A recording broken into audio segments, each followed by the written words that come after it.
mouvement Inamahoro est profondément préoccupé par la manière dont les abus des droits de l'homme se multiplient dans notre pays, le Burundi, alors que les dirigeants ne cessent d'affirmer que la paix règne, que les droits de l'homme sont respectés, que la production a augmenté et que tout va bien, le pays est bien lancé sur la voie du développement.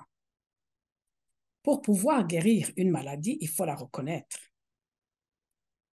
Le président de la République révèle de temps en temps qu'il y a des choses qui ne vont pas bien, que ce soit dans la gouvernance, la justice ou l'économie. Il devrait aussi inclure le domaine des droits de l'homme et accorder plus d'attention aux multiples abus des droits des femmes que nous observons de plus en plus aujourd'hui, plus que jamais auparavant. En effet, pour pouvoir résoudre un problème, il faut d'abord le reconnaître et lui trouver ensuite des solutions appropriées.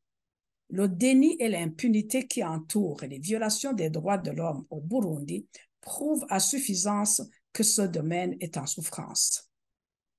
Les droits des femmes et des filles sont constamment violés et des cris d'alarme continuent de sonner, mais il y a silence et indifférence. Les cas des femmes et filles qui sont emprisonnées actuellement ou qui subissent d'autres abus juste parce qu'elles ont défendu le droit ou la vérité, comme par exemple l'éducatrice Emilienne Sibomana ou même l'écolière Christelle Ndaïchimier, si on considère la manière dont ceux qui sont en charge de la justice gèrent ces problèmes, on comprend très bien comment les droits des femmes ne sont pas respectés au Burundi et la manière dont on croirait que cette question ne figure pas parmi les priorités du pays qui préoccupent les organes en charge. Regardons le problème de la journaliste Floriane Irangabiye, arrêtée depuis le mois d'août 2022 et détenue à la prison de Muyinga, loin du tribunal en charge de son dossier, loin de sa famille, et qui est maintenant gravement malade alors que l'hôpital de Muyinga ne peut même pas soigner sa maladie. On dirait que ce n'est pas du tout un problème, chose que toute personne d'humanité et de bonne foi ne pourrait comprendre.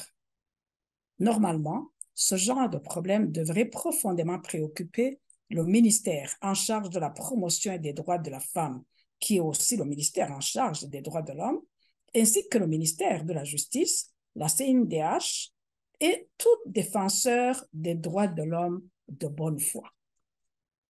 Ce que subit actuellement Floriane Irangabiye, c'est de la torture, traitement inhumain et dégradant.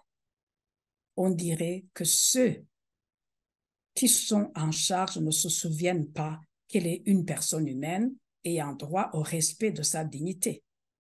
C'est regrettable que juste parce qu'elle est en détention, elle soit traitée moins qu'un animal,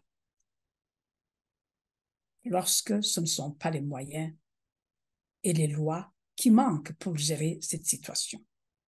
C'est vraiment regrettable que notre pays soit gouverné par des personnes qui n'ont aucune compassion, qui ne manifestent aucune sensibilité pour se préoccuper du bien de la population dont ils ont la charge.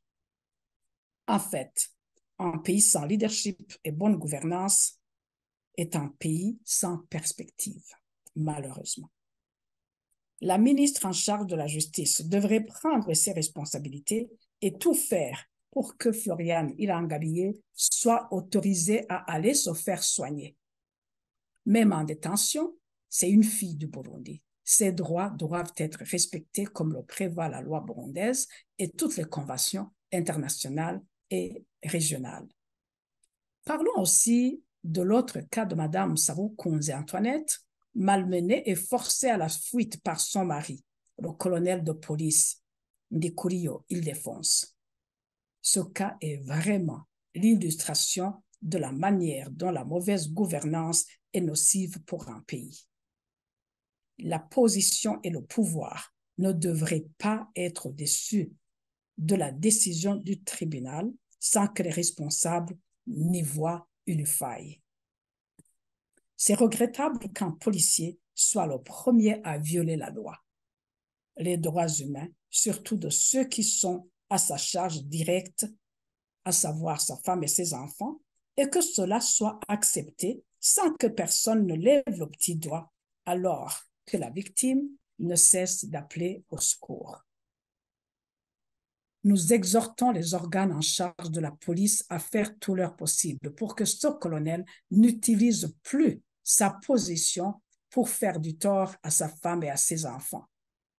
Le tribunal a rendu son jugement, qu'il soit exécuté si véritablement au Burundi, nul n'est au-dessus de la loi. Ceci est un sérieux problème de gouvernance qu'aucun des dirigeants du pays ne devrait ignorer. La situation des femmes et filles au Burundi est inquiétante.